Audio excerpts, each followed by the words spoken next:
really a kind of a resentful type atmosphere to anything new or unconventional or unconservative. They're very, very conservative archaeologists. Sure. And I was working with a number of university professors of starting the New Archaeology Review, which was my magazine. And these guys, they were all for me as long as, as far as, having a platform that was consistent with their theories. But the minute I started to deviate from those ideas, when I started reading books like Graham Hancock's Underworld and Graham Hancock's Fingerprints of the Gods and the works of Robert Schoch and different people of that nature, if you will, I really started to draw their attention away from me, and they really started to resent me, and they didn't want to deal with me anymore.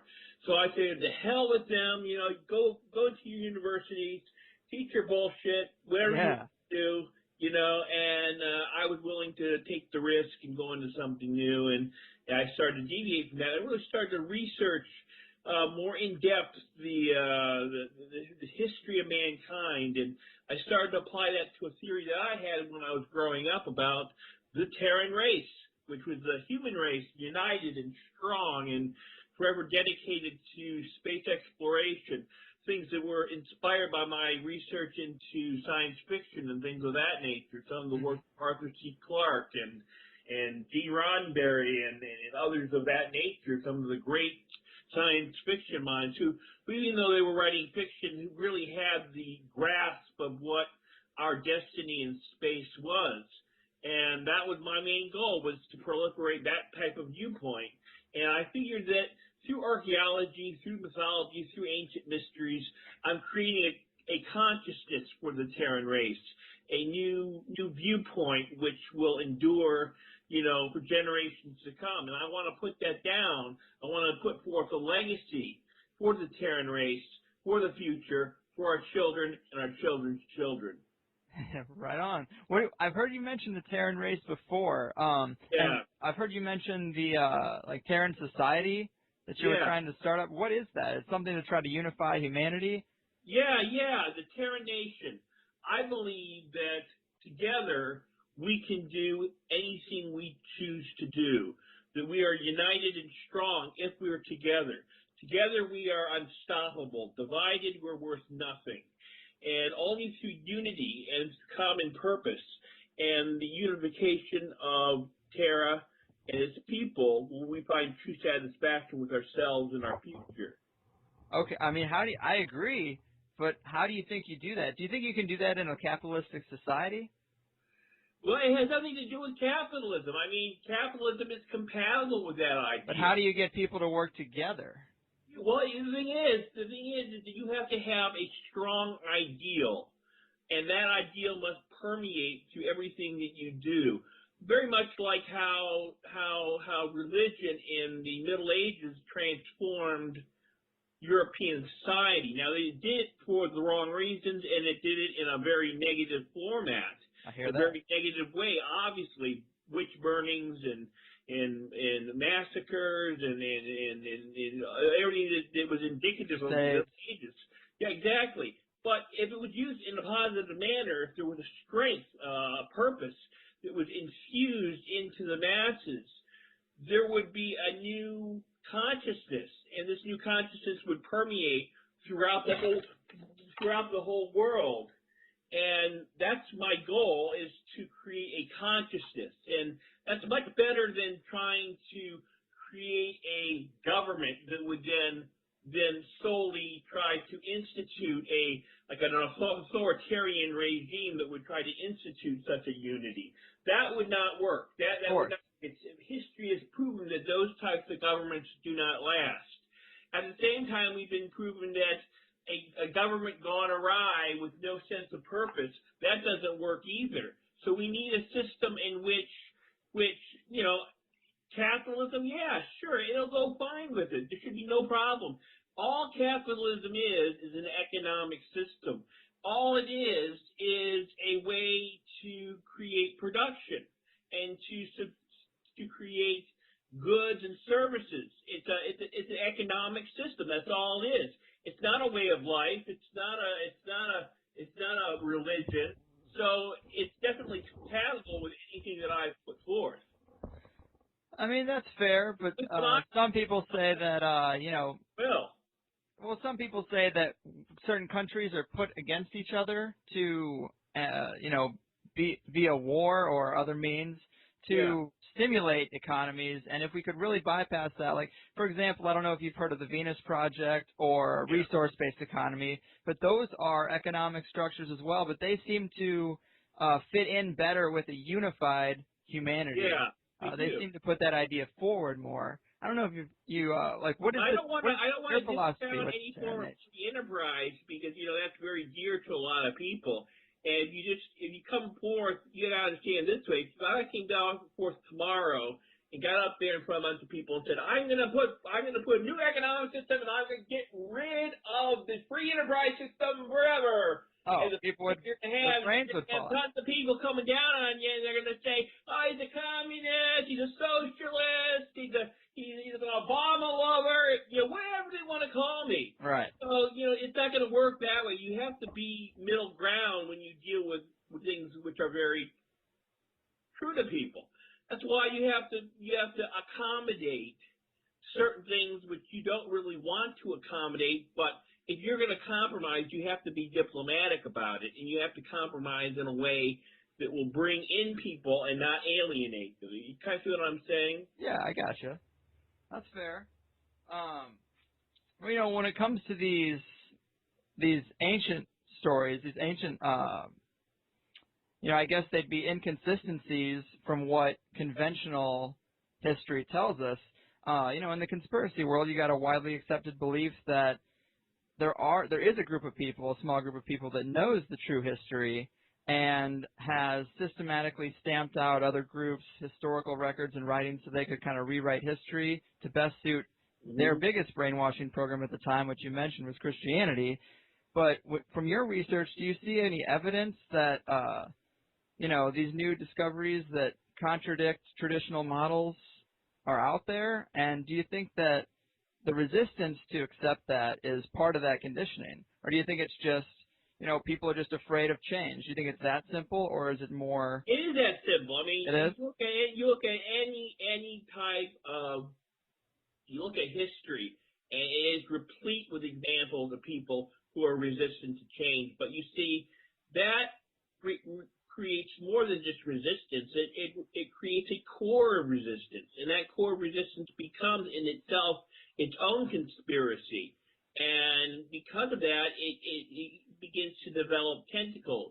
And these tentacles go into every facet of government and society and religion, and they are the ones that are creating the conspiracy because they're resistant to that change. They don't want to see their beloved ideals, their religion, their politics to be destroyed. I don't think that there's one small specific group out there that is plotting,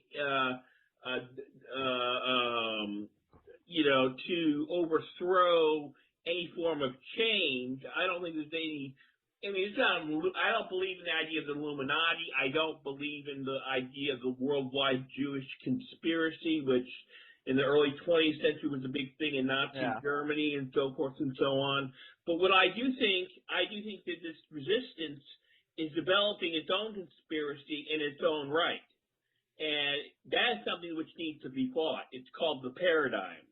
And this paradigm must be eliminated at whatever cost, because it is destroying a possible future which could really change and alter the destiny of mankind. And they're just totally undermining that possibility through their resistance to this new truth that's arising with many people all around the world, this new awareness and this new desire to see change put forth.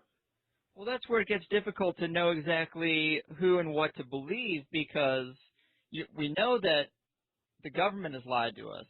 And we know, so that's an automatic. So then you get, like, in terms of, human history, let's say, they think it's only so many thousand years old, and then you got other people who say they see water erosion marks on the Sphinx, and then they see underground ruins, or not underground, well, underground too, but underwater ruins, you know, like the Graham Hancock book.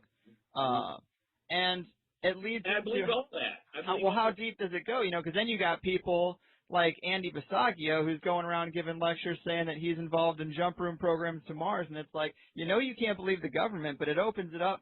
The Pandora's box is open to all these things, and, you know, I'm hoping you can help me cut through some of that, at least in terms of sure. You know, human history. As far as what you would consider unusual claims that challenge the paradigm, and then really insane ideas like Bigfoot is living in the White House. All right, Wow. There's what you would call really ingenious ideas like Rob Schoch's evaluation of the Sphinx, John Anthony West's evaluation of ancient Europe. Ancient Egypt rather. That is very significant. But you know, when you get into the thing where some guy calls up on Coast to Coast and says, "I just came from the other side of the moon," right? Well, maybe. I mean, anything is possible. But you know, you turn your back and you're kind of laughing. So right. You know, there's what you would call the insane ideas, and then the really noble attempts to establish a new paradigm. And you really have to sift through that. But that's where science comes in. Even if science is diluted to a point where it's not rigid, you know, it's not full of skeptics who just debunk everything that comes along. But if you can keep a balance in the process of science, then you have something that's significant, because science is a self-correcting philosophy. If you open the doors properly, okay, then you have a system where if it doesn't amount to the evidence, then that just goes to the wayside. But the insidious thing with the paradigm is you can have that evidence and you can have that proof, but it's not good enough. They still want to debunk it regardless, and they want to take their own ideas and they want to grasp onto it and distort it and put it in a point that it doesn't have any validity whatsoever, even though it might have that validity. Well, what do you think is the most damning evidence that you've seen that really does create, like, it creates a situation where it really can't be denied and we really have to look at it and we can't turn the other cheek in terms of our origin stories? I mean, what is the most damning evidence? I mean, the world is replete with such examples, and let me just go over a few of them. Let's do it. The first of them is Göbekli Tepe. Are you familiar with that site? I've heard about it. Yeah.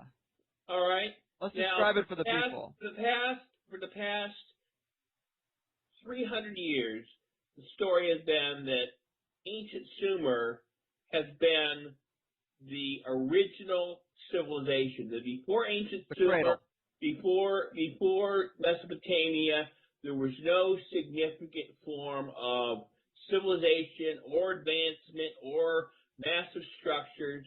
But then all of a sudden, around the mid-20th century, we were starting to discover evidence that this is not the case. We find Jericho, which dates back to 9000 BCE. We have Catalhoyuk in Turkey, which dates back to about that same time. We have several other sites in Turkey that date back to well before that period. But when we discovered Göbekli Tepe, we have a structure which dates back to 12,000 BCE. You know, that's old. That's old. That's 14,000 years ago. And according to mainstream archaeologists, there should not have been any form of massive structures or architecture 14,000 years ago. There should have been people huddling in caves. And even though the archaeological community is not against it, they openly admit and research and document that, Göbekli Tepe is a verifiable fact. I mean, it's right there for you, and they know how old it is, and so they basically agree on that point. But at the same time, if you read any of their textbooks from high school or college or even elementary school, which is submerged on the ocean bottom, it dates back to 75 million years, and that is a verifiable fact. Now, when you look at that, you see things that could not be natural formations? Well, that's the thing, it hasn't been studied well enough quite yet to come to that conclusion. There are anomalies, but there's no definite conclusion yet whether there's anything unnatural. But the fact that that structure exists can only bring up possibilities in one's mind about what on Earth could exist down there if we were to go and do some type of submariner excavations of the site. Now, is that really possible right now with our present technology, considering the fact that it's all the way at the ocean bottom, the bottom of the North Sea? But if we look at it and see the fact that it's valleys and mountains and river systems, and you can only wonder, is this possibly some type of civilization? Now, you have to look at it from Kramer's perspective, Michael Kramer's perspective, who he always says that, humanity is more than just a couple million years old. Its existence and its civilization goes back, several million years. Now, if that's the case, then it makes it possible, if in fact what he's saying is possible or true, that this structure could have once contained a human civilization. Sure. Now, what makes him say that it's millions of years old? Well, he didn't say the site was millions of years old. He says humanity's millions of years old. Right.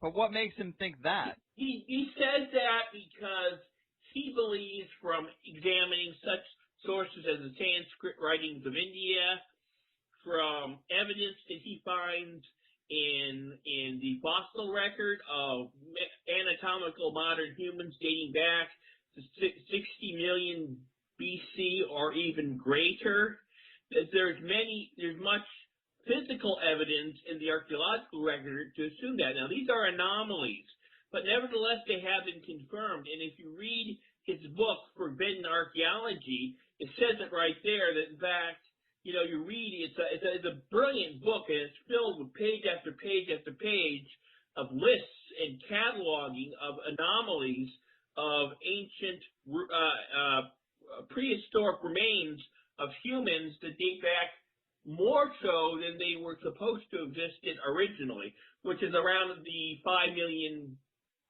BCE mark. Mm-hmm. It goes back 65 million years, 600 million years, even greater. Well, let's talk about the methods. I mean, carbon-14 dating is the only thing I've ever heard about as far as things that, and water erosion. That's another method of determining age. But how reliable is carbon-14 dating? I've heard that it's not quite as reliable as people once thought it was. Well, that is an idea propagated by the Christian creationists who are unsatisfied with the conclusions put forth by evolutionists. Yeah, God planted fossils to fuck with us. Yeah. Yeah, so basically... So there's no one credible that thinks that carbon-14 dating isn't reliable. That's pretty much... It's pretty much standard that that's the method that's trusted. Yeah, exactly. Gotcha. So... Is it carbon dating that is dating some of these things so far back? It's based on carbon-14 dating and sedimentation layers that was used to determine the age of these ancient anatomical modern humans that dated back 65 million years. And that's dinosaur time. Exactly, and that's what's amazing about it. So how is conventional science able to deny this? I'm a believer in the antiquity of the human race. At the same time, I'm not so much into Kramer's idea of pure energy devolving into base matter and the spiritual aspect and the New Age stuff aspect and all that. I definitely believe in a sense of an evolution of the human race. I just think it goes back much farther than we originally thought. So how is conventional science able to deny the dating on some of these structures? They don't even approach it. It's off the table. They just turn a blind eye. Off the table. They don't even want to know. I mean, there's plenty of sites in Peru also, not necessarily date-wise, but just structurally they're so intense they would be hard to build for people of that age. You know, you got the Machu Picchu, is that Machu Picchu? The ancient aliens talk about it all the time. Yeah, I think they're calling Pamapuku, I think it's called. It's in right next to Tiwanaku. Yeah, I think one of them has. I always get that name mixed up, Pamapuku or Pumapuku or what the hell? That place, the thing in Peru. You know? It seems pretty crazy that we'd be able to build that without any type of serious hardware. You know, like they apparently just built it with. That's where I come in with my theory of giants. I think the myths that we have grown up on about giants and gods, I don't believe they're misconstrued extraterrestrial encounters at all. I think they are, in fact, remnants of a very ancient memory of real gods and real giants that once inhabited the Earth, that evolved on this planet over billions of years. I mean, our planet, you got to think about it, is 4 billion years old. In that time, there's plenty of time for a advanced race to evolve. Why just because this is all we know so far about human evolution, why does that preclude any other possibilities? And even right now, as I'm saying this, it's just a possibility, and I've taken that possibility and I've speculated on it. Right. But I admit it's mere speculation at this point. There's not a whole lot of proof other than the mythological preponderance of the fact that we have so much about that in our ancient mythology that it must mean something beyond just people sitting down and making up stories. Right. Well, now I did see a giant skeleton that was going around on the internet, pictures of it from Peru, or a dig in Peru, I believe.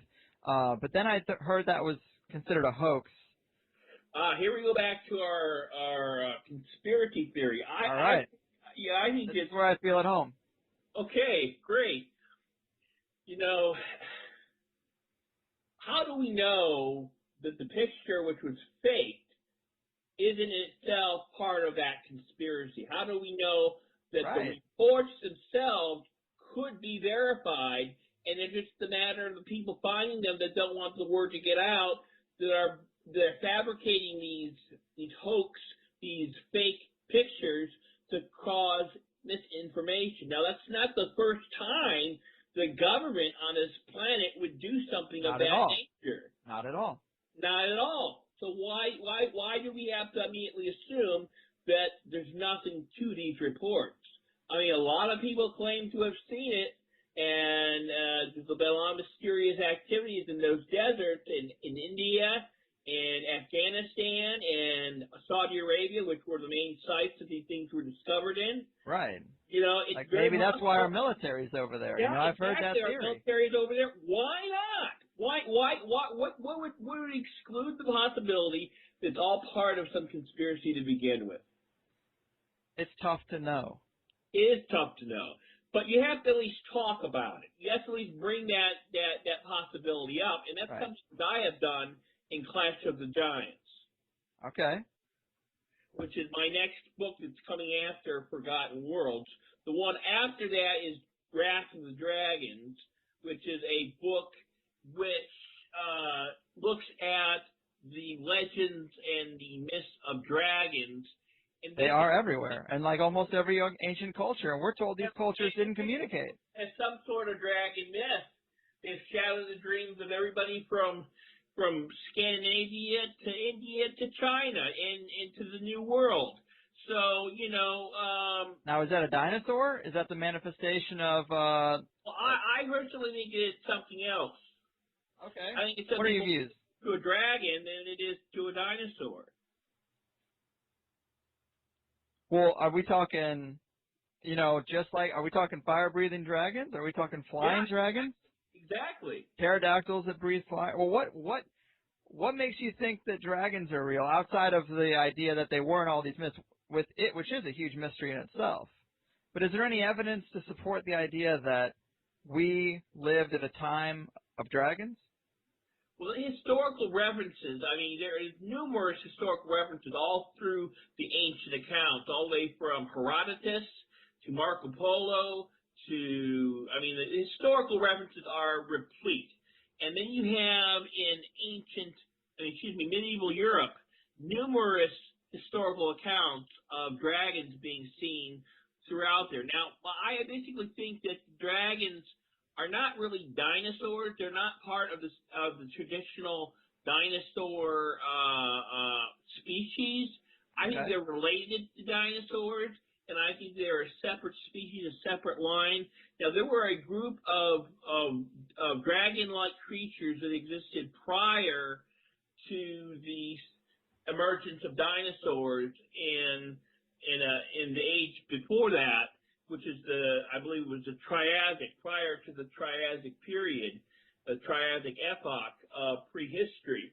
And there was a mass extinction which wiped out most of these large reptiles. Now, the interesting thing is that I think that these creatures, these dragons, survived that period and survived the mass extinction of 65 million BCE rather, as I usually use the term, and survived that mass extinction, and in fact continued onwards through the historical period. Now, Carol Fontaine from Andover University, she's a professor of Hebrew scriptures, and she made presented the idea that it's a possibility that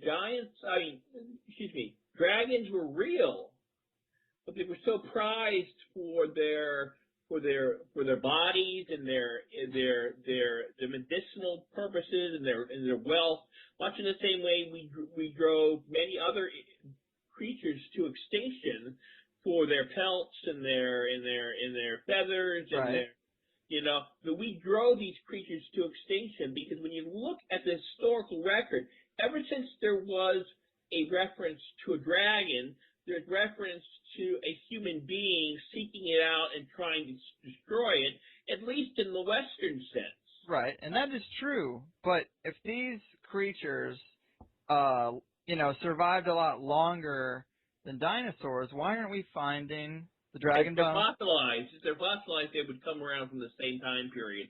Unless, of course, they were from a period, say, from the age of mammals, in which you would have an example. They would be dated to the age of mammals. But if they were found in a strata that would say from the Cretaceous period or the Jurassic period or the Triassic period, there would be no telling or no differentiation from them and some other species of dinosaur. Okay. Now, have we ever found human remains that old? Yes, we have. We have. We have.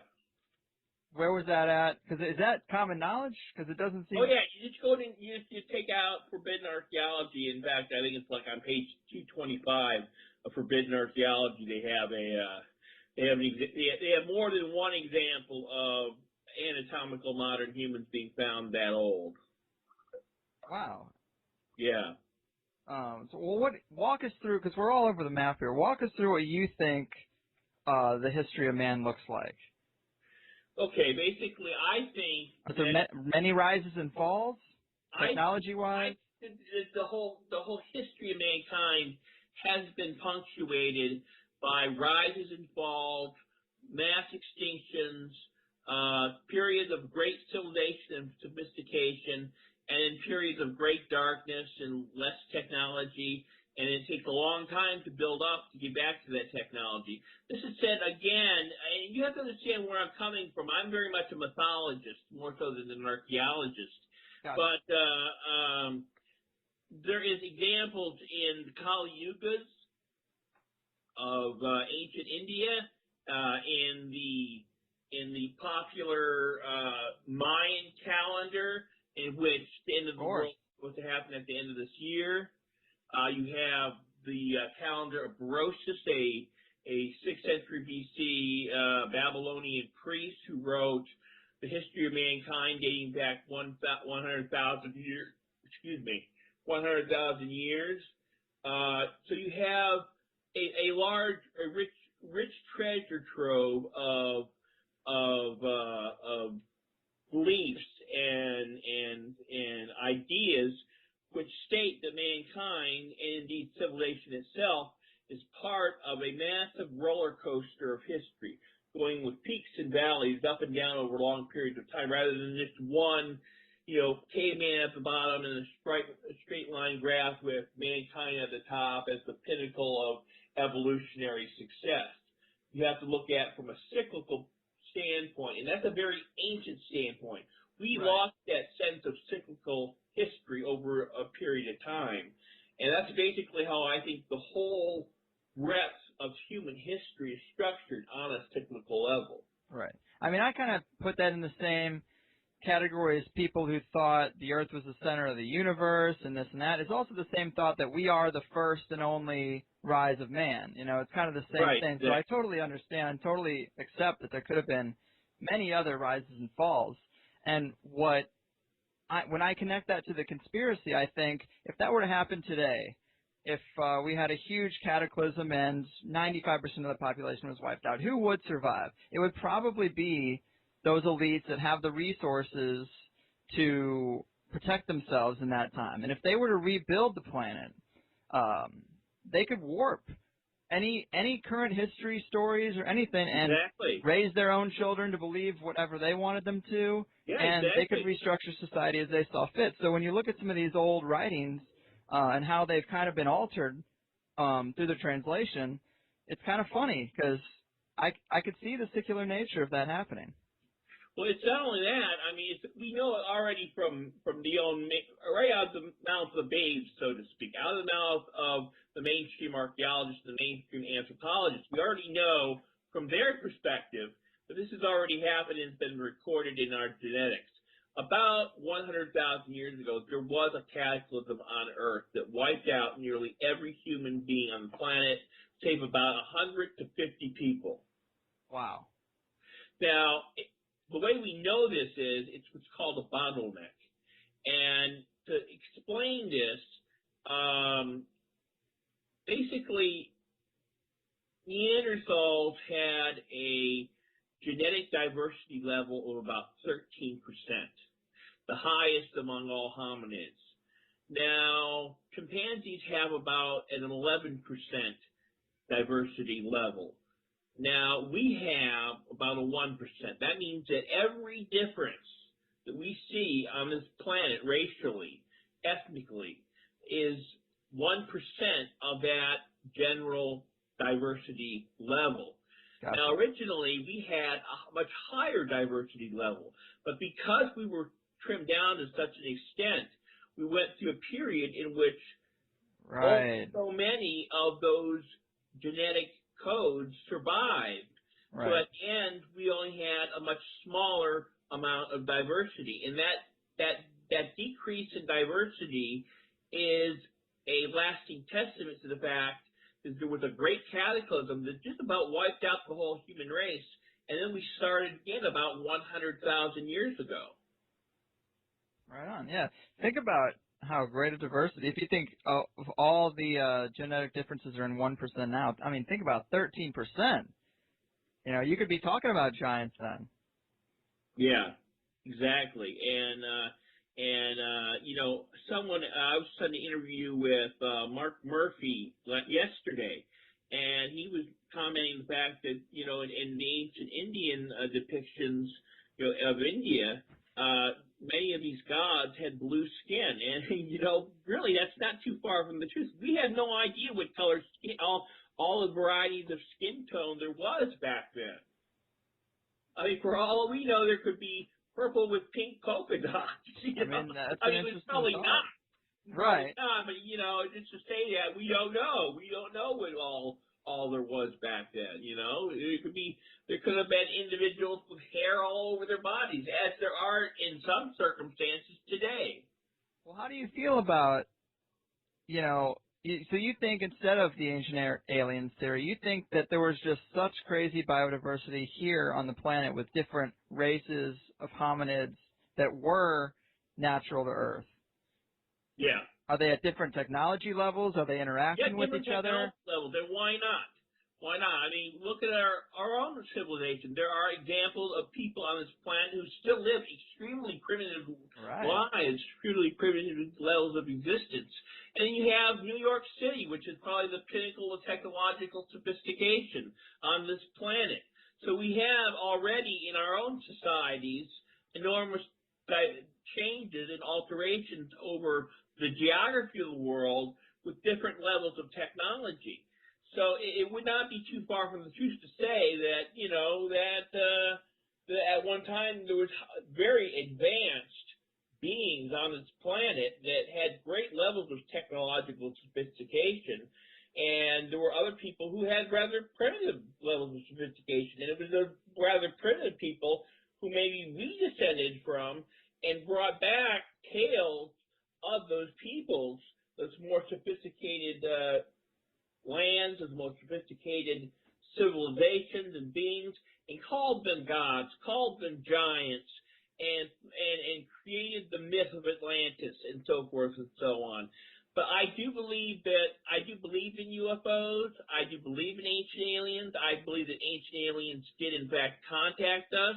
I think they had a play in how the destiny of the world unfolded. But I don't believe they were coming to this planet and imbuing our civilization with civilization. I don't believe that they gave us technology.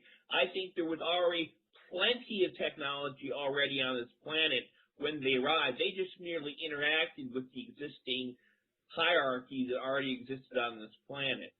Okay. What do you think of Atlantis? What do you think Atlantis was? Do you think it was? There were many lost civilizations and many cultures in Atlantis-like structures and cultures and civilizations. I think that Atlantis is not a unique phenomenon. I think it existed on a global scale in many areas, and it's also a possibility I also have to admit. There's also the possibility that it was, in fact, a metaphor for a much greater civilization that once existed globally on this planet and was all wiped out in a great cataclysm, probably the Great Flood. Well, now, where is the first mentionings of Atlantis, and what exactly are they saying about it? How do we determine that it's not a myth or that it's not fiction? There's got to be something to it. When you think about it, the fact that this is not just Plato's account. Skeptics like to hammer on the fact that it was just Plato who mentioned it. That's all. They'll say that. They'll say it was just Plato who described it. There are no other sources. There are no other corroborating sources about Atlantis. But if you look at my book, if you read my book, Forgotten World, contains hundreds of examples of ancient accounts that date back 10,000 years in the most ancient writings, the most ancient oral traditions of Atlantis-like civilizations, whether it is Boroto in the Fijian Islands, or whether it's Helike in the ancient Greece, or whether it's Isa in the North Atlantic, or Sewell, or any of those other civilizations that have been rumored to exist. Lemuria is another perfect example. Right, I've heard that there one. There are hundreds of examples of a lost civilization destroyed by a flood or other cataclysm. And it predominates through nearly every culture on the planet. Every culture on the planet has at least one reference to a lost civilization that was destroyed in the Great Cataclysm. Our own Bible has the perfect example of that. There was an antediluvian civilization that was destroyed in the Great Flood, and that is just one single example. I mean, even Mesopotamia has their own. Right. Well, here's another thing. What do you think about the Great Pyramids? Because I've heard everything from the idea that there was some type of tool to achieve enlightenment and they worked on energy centers in the body, to the idea that there was some type of energy generators. Why can't we nail this down, Pat? I'm not an expert on the Great Pyramid, but I think that there's a big possibility that there's much more to the history and the origins of the Great Pyramid than Mr. Zahi Hawass tended to believe before he was ousted. And they keep the pyramids very under wraps and the tight They security. do. Why, you would think that the natural wonder of humanity would be able to explore these things, and there'd be no problems with finding out radically different ideas. There again is the resistance, and the resistance that evolves into its own conspiracy, and that's a perfect example of how that happens.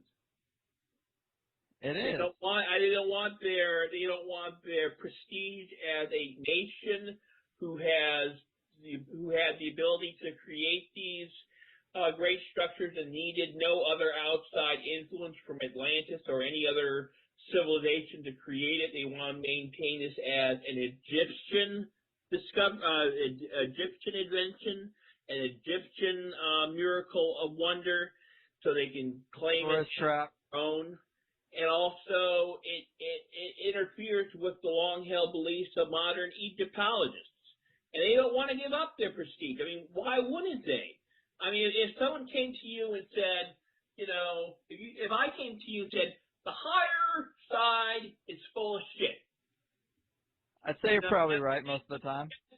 I had some skeptical debunking of your show. Would you not have resistance to that? And that's what they're having to people like John Anthony West, who I think is a hero, fight against the paradigm, and Robert Schoch, my good friend, who wrote a foreword to my book, Forgotten Worlds, who is a hero, who is a martyr, who is the most, I think, the most daring of modern academics, who can teeter on a level between modern academia and this new alternative way of thinking. Wasn't it funny that this new alternative way of thinking, this Terran race idea, coincides with the idea of a resource-based economy, and it's all kind of coming together this year. I've heard more about it this year than any other year previously. I know my sample size is small at 27, but I do feel like it's kind of interesting that we're facing it seems like we're on the brink of a breakdown of our current structure, and at the same time you're seeing a lot of people come together with new ideas, and a lot of those ideas involve working as a global society. Yeah, and I don't know if it's 2012 itself, the date that is imbuing us with this new sense of change. I think that more or less it's in the back of our mind. We were thinking about the date, right. And the date it signifies a chicken or egg thing. Yeah, and I think we're just in our own minds, we're reflecting on that, and we're doing it almost automatically without us even realizing what we're doing. And manifesting that destiny. It's kind of interesting, because you look at it and you think, man, if this was to end, what could we have done better? And then you start thinking, man, we should really fix some of this shit. Exactly. Exactly. You're exactly right. So, it's an interesting thing. Now tell me about this Mexico trip you got coming up in 2013, because that seems pretty interesting. Yes. I was planning on going down to Mexico, and that's been put on hold. Now, the reason it's been put on hold, unfortunately, and I feel really bad about this, I hadn't put that on hold because the guy who runs the touring company is a Mormon, and once he got wind of my views on the way I believe, he doesn't want to deal with me basically. But, that's how that fucking ass, Yeah, I mean, I was looking at that trip. I was thinking about that trip. Yeah, it's a great trip, but he doesn't want to deal with that. But anyhow, so basically, I do think that the good news is of all of this is there's a big India trip planned. Okay, yeah. Is there a discovery going down in India?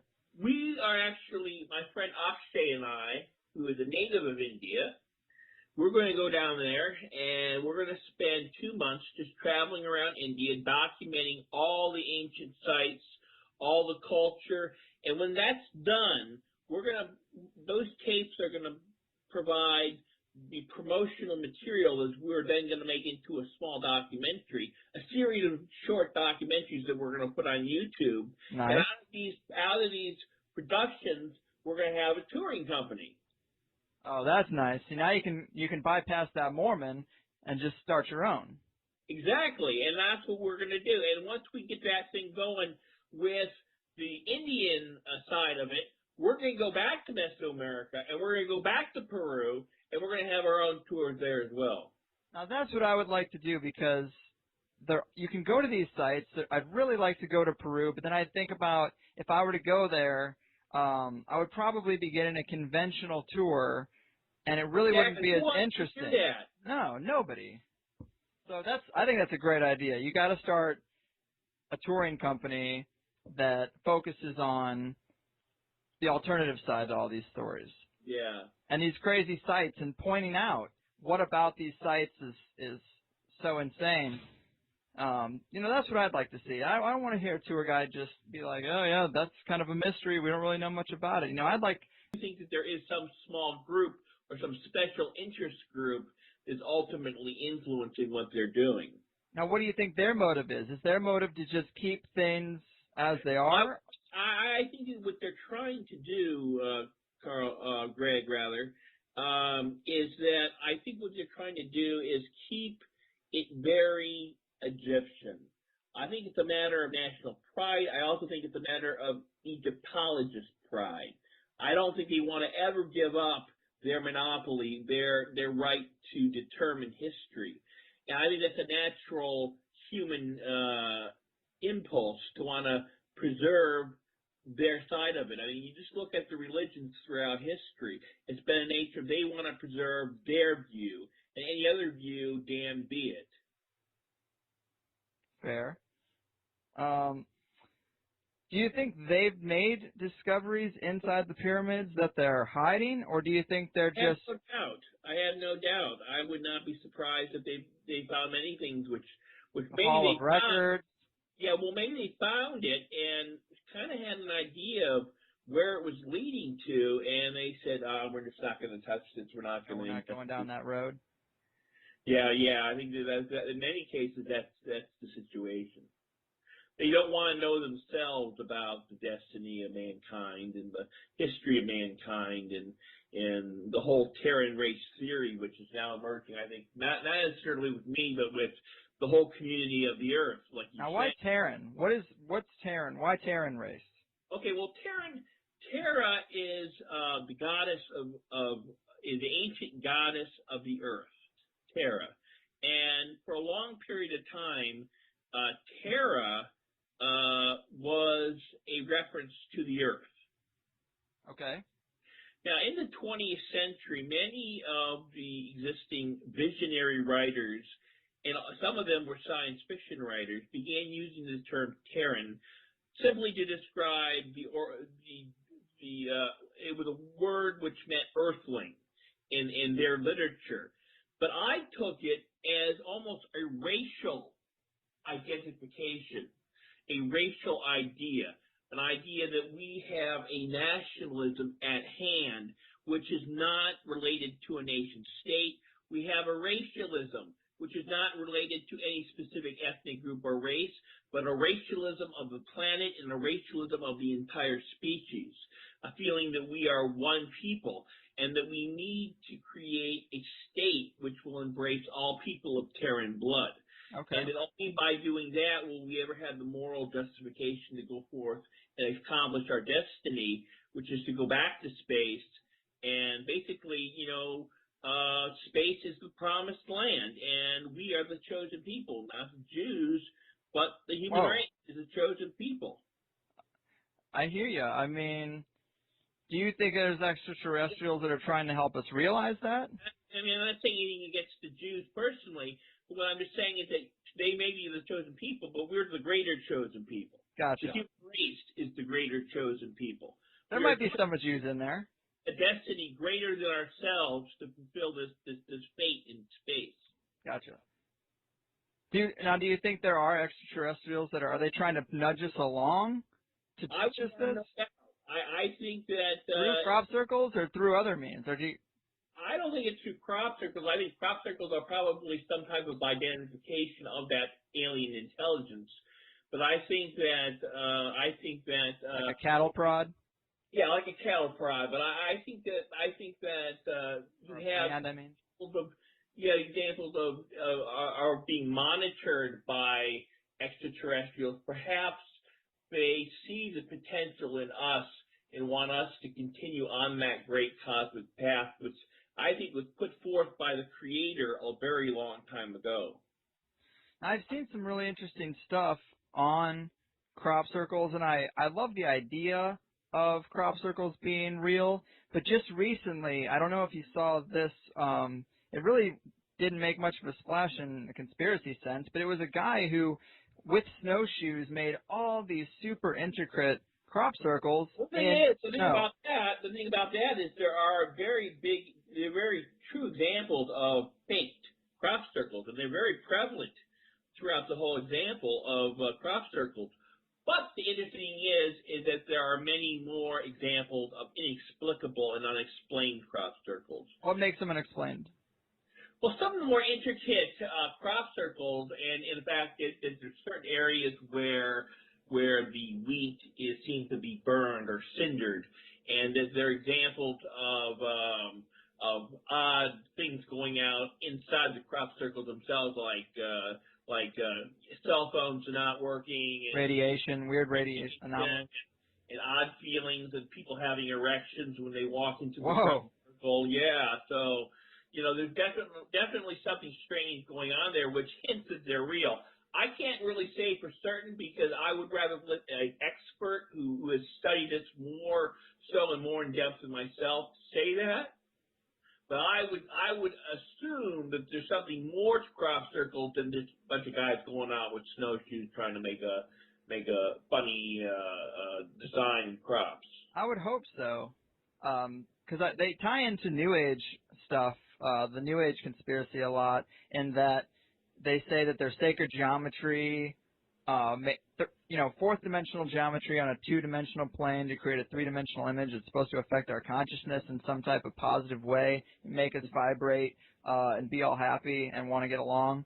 That's what a lot of the New Age people kind of push out, and it's a good idea. It sounds cool, but I don't necessarily see how it would work. But I like the idea that there's an alien race out there trying to nudge us in the right direction, because I really do think we're stuck. Yeah, that's why we have to get off this planet. We're only going to achieve our full potential once we're a multiplanetary, multistellar species. And that should be our primary objective right now. People often say, oh, we can't do that. We're just going to trash the galaxy and make problems, and we're just going to make all the problems in space that we make on Earth. That's why before we do this, we need to be damn sure that we're going to make change on this planet. Once we make that change, then we will have the moral justification to go forward and pursue our destiny. But it is our destiny, and we must fulfill it.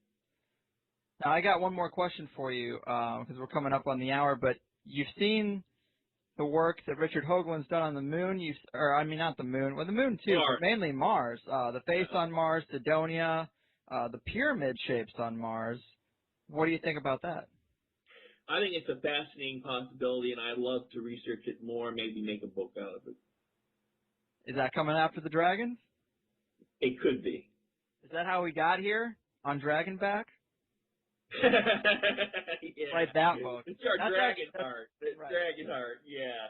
We'll have Sean Connery speaking for us as well. Well, Pat, I'm psyched that we got to do this. You're working on the Dragon book now. Are there any conferences coming up or anything interesting? Yeah. We're going to have a conference at the International Conference on Ancient America on September 21st to the 23rd in Marquette, Michigan. And I'll be